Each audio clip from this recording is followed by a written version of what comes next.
dia a todos. Jânio, eu queria que você ficasse próximo aqui. Isso mesmo. E você é de campanha? Em primeiro lugar, com muita satisfação que eu vejo mais uma vez que vocês conseguiram se reunir. Porque o que se viu há muito tempo, há cerca de 7 ou 8 anos, quando nós adentramos definitivamente nessa luta com vocês, foi uma dispersão. E por isso que vocês não alcançavam objetivos maiores. E graças a Deus essa situação parece que está sofrendo mudanças e mudanças de forma positiva. Tanto é que na audiência pública realizada no dia 7 do próximo passado, nós tínhamos aproximadamente quase 1000 pessoas na Câmara Legislativa em audiência pública. E por que eu pedi o Guarda Jânio para estar aqui? Porque, para mim, o Jânio, além de ser um grande amigo há muito tempo, não é de agora, para mim, ele já merecia estar dentro da Câmara Legislativa como deputado distrital. Seja na defesa da sociedade, em especial da sociedade menos favorecida, que é a sociedade de Ceilândia e do entorno, seja como representante de vocês. Mas isso, infelizmente, entendeu? Não aconteceu até agora, mas pode acontecer, porque está na qualidade de suplente. Então, se os deputados distritais quiserem, inclusive, pode haver uma negociação com o governador do Distrito Federal e o guarda-gente será alçado à condição de deputado. Aleluia.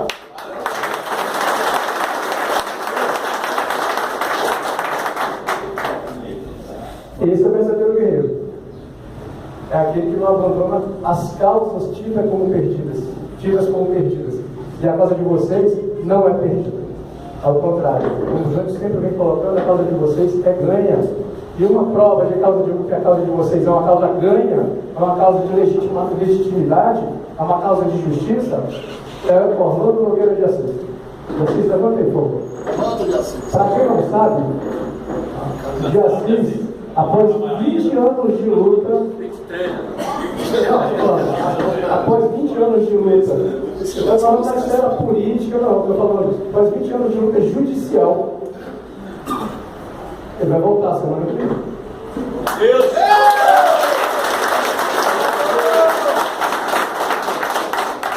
E já antecipando, nós gostaríamos de fazer uma outra reunião com o de Assis Pagado. Porque contrariando a vontade de muitos oficiais que já estão se articulando, viu, Jânio?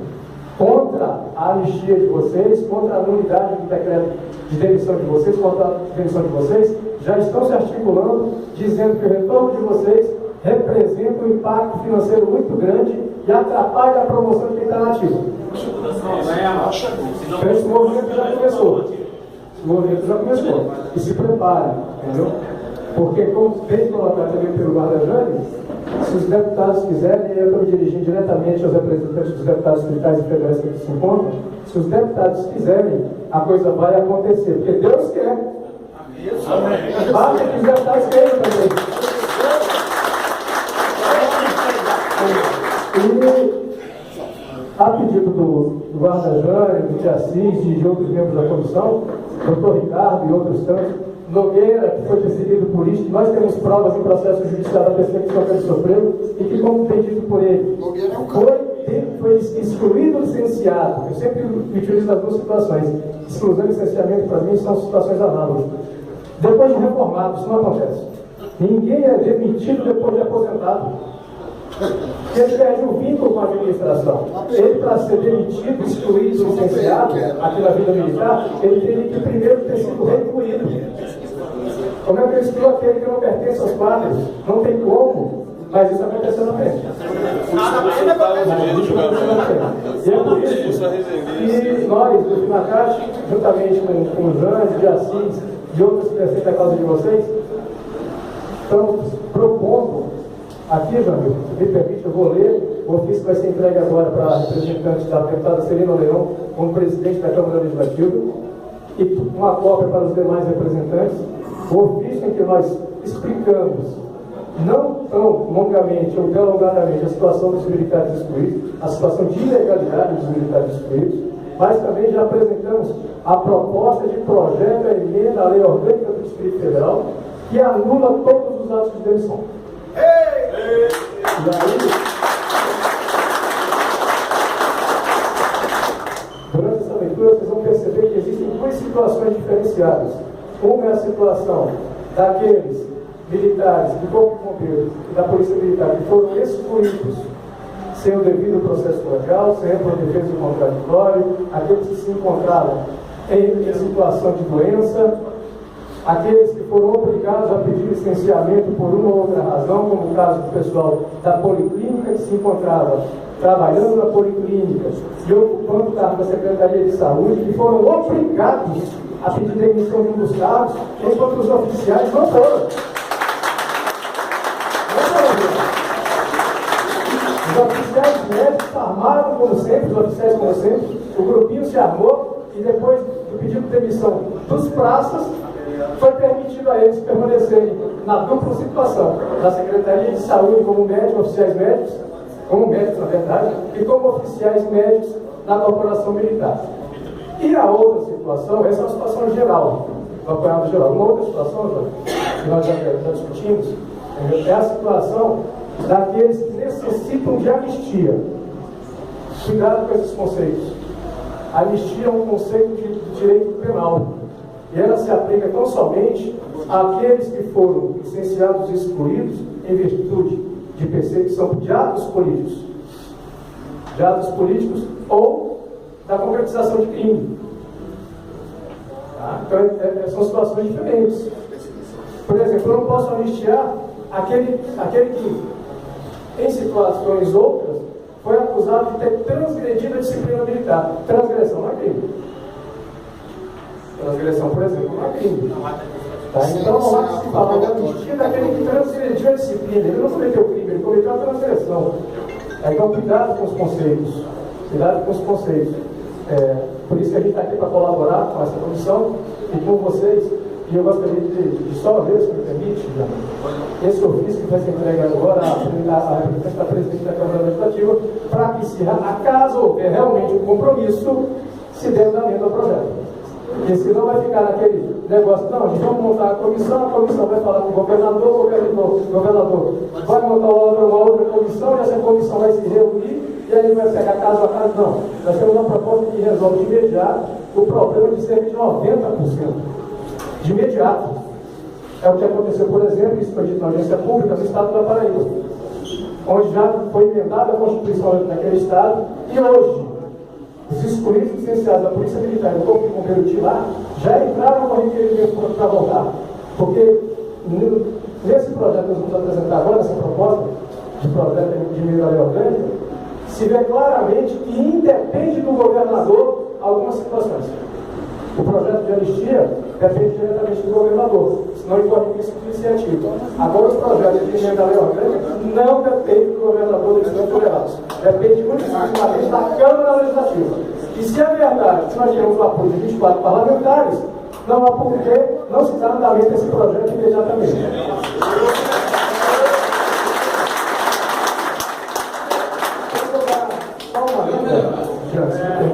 Nesse ofício, para vocês terem ciência do teor, eu vou passar as mãos, como eu disse, da representante da presidente da Câmara Legislativa e dos demais deputados.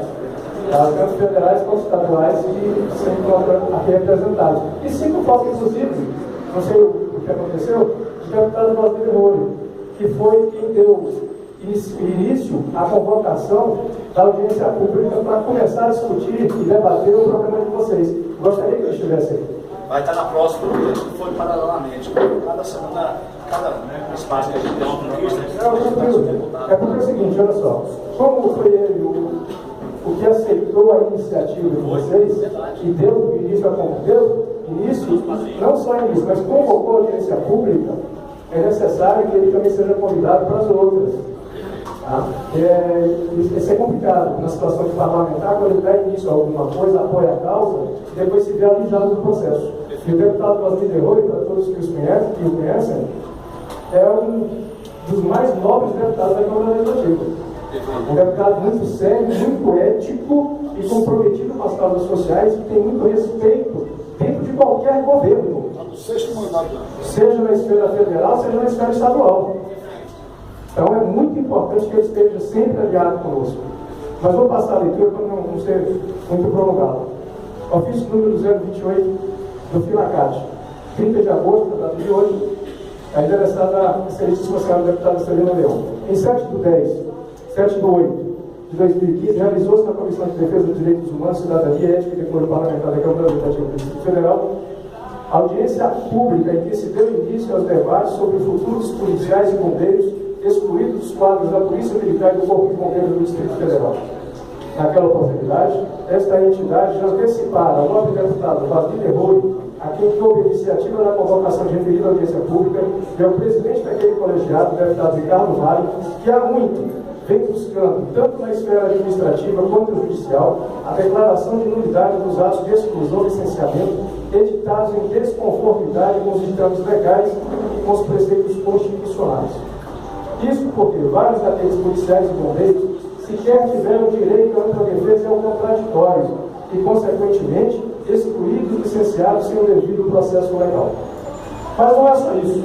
Vários outros acabaram obrigados a pedir o desligamento dos quadros das corporações militares, vez que, sob a alegação de que estariam incorrendo em acumulação irregular de cargo público, teriam que optar por um cargo ou outro.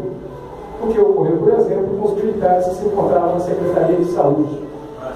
Ocorre, todavia, que após serem desligados as corporações militares, houve mudança de entendimento por parte da administração militar e aqueles que não haviam pedido o desligamento lá permaneceram.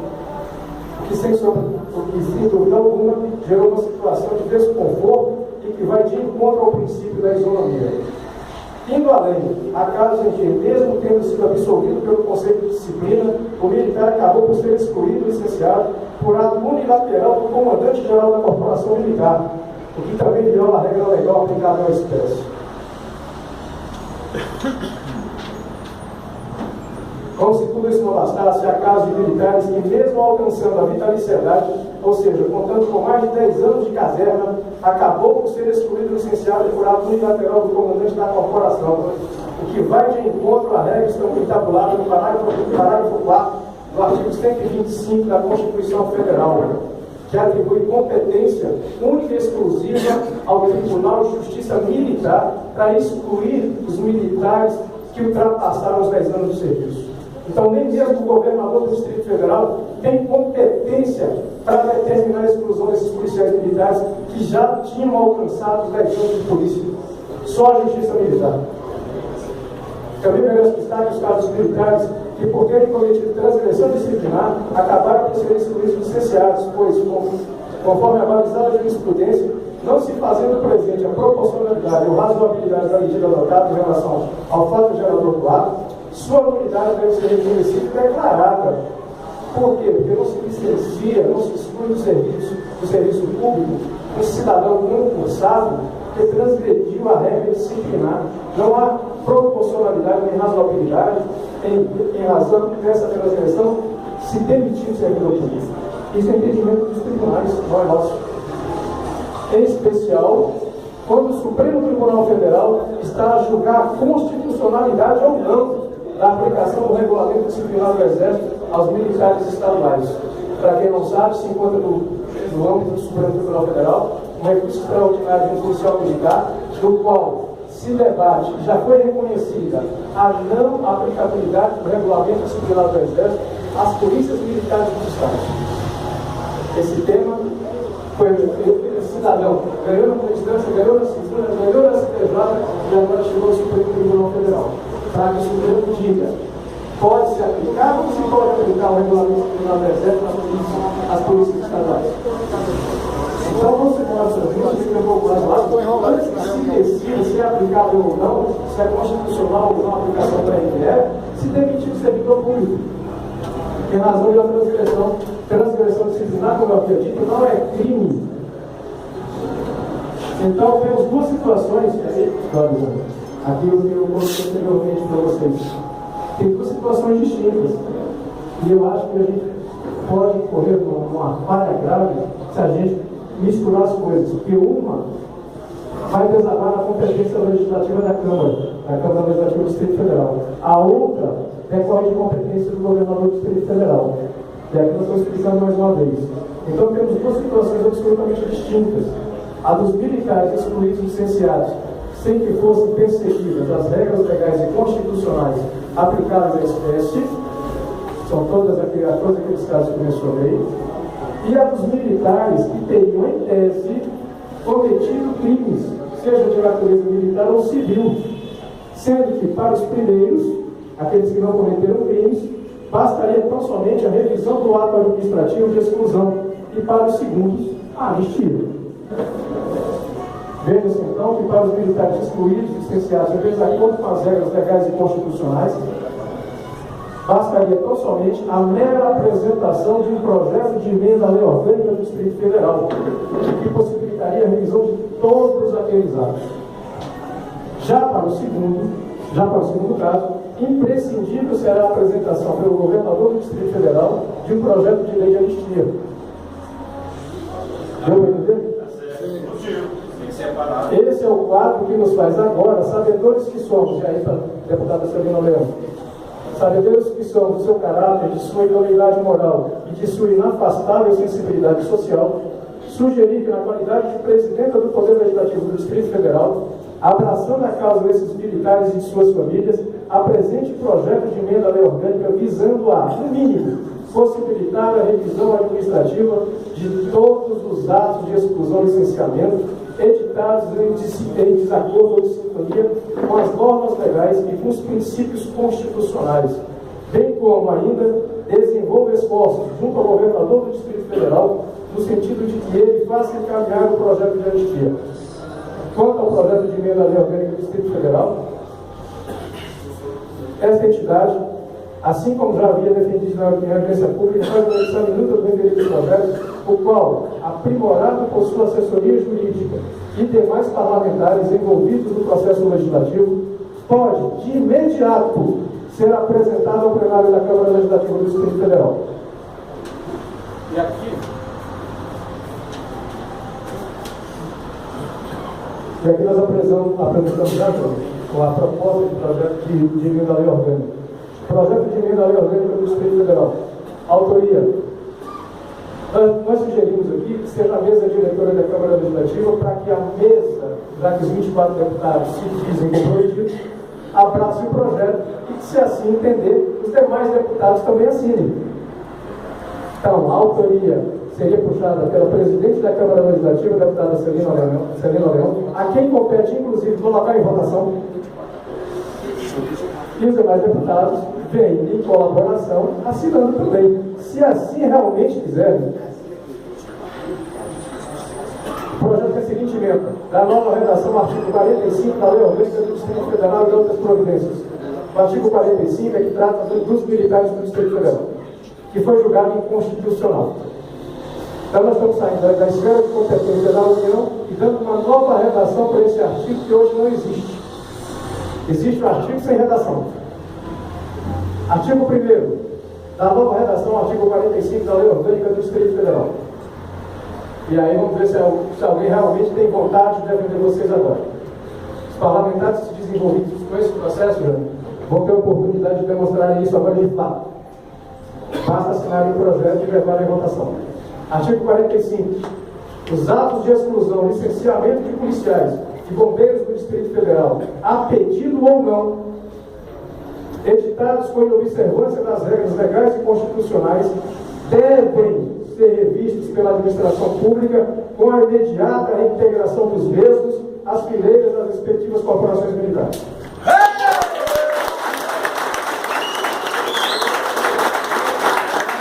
Eu gostaria que você, pessoalmente, que é o líder do governo, com o Ricardo, com o Nogueira, com o Beatriz,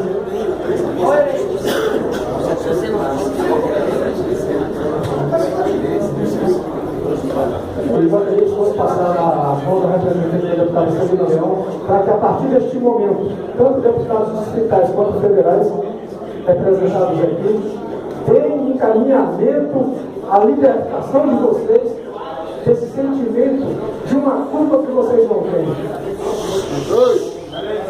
Que esses atos sejam revistos e anulados imediatamente, porque se nós não colocássemos aqui, gente, que serão reintegrados imediatamente, novamente vocês poderiam sofrer restrições por parte dos comandantes da polícia.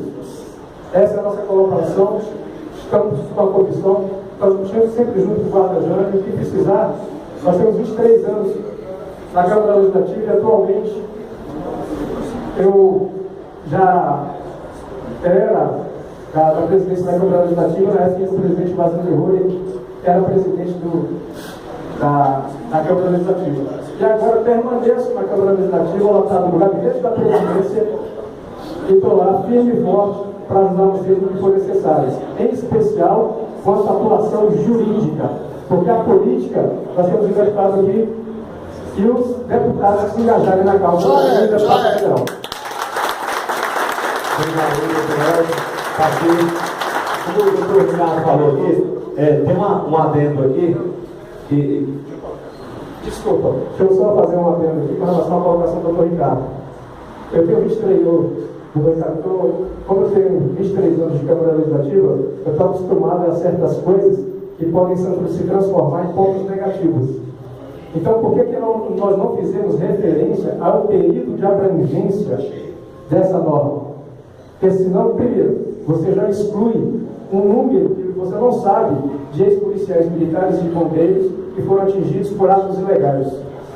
Segundo, ao limitar esse tempo, você abre margem para que outras propostas de limitação de tempo venham a ser acrescentadas. E aí o projeto sofre emenda. Não, a nossa ideia é que todo ato ilegal, todo ato editado em desconformidade com a lei ou com a Constituição, devido à sua ilegalidade, tem que ser anulado. Essa é a norma, inclusive, do artigo 53 da Lei 9.784. Ela não fixa tempo, porque o ato nulo não prescreve. O ato é nulo lá na sua origem, seja em 1950, seja agora. Como exemplo, meu pai foi excluído da Polícia Militar do Estado da Paraíba, e por isso nós trabalhamos lá com o pessoal da Paraíba também, e lá emendamos a Constituição local para anular todo e qualquer ato que seja comprovadamente ilegal. Meu pai, por exemplo, está excluído há 54 anos. Nós estamos voltando lá agora em dezembro para entrar no requerimento dele, para que ele volte aos quadros da corporação, receba as promoções devidas e seja reformado. Agora, vocês podem avançar aqui para facilitar. Lá, por exemplo, o Ministério Público está alegando que, olha só que absurdo, que a emenda da Constituição lá seria inconstitucional porque resultaria em ônus para o Estado.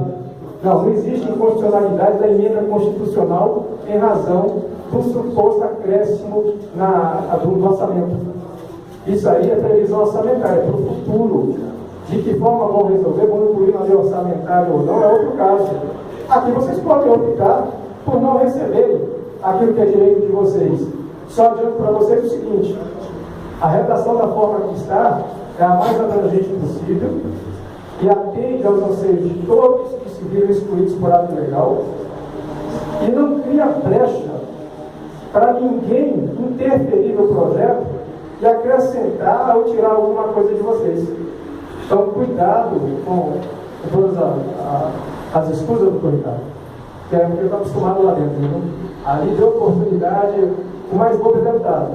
Entendeu? Então, olha só, se a gente tem realmente o apoio dos 24 parlamentares distritais e os 8 federais, eu creio que é isso, a ideia é atingir os 8 federais e o senador também do Distrito Federal, já é em tese nosso apoiador, isso eu fiquei sabendo, já nos apoia.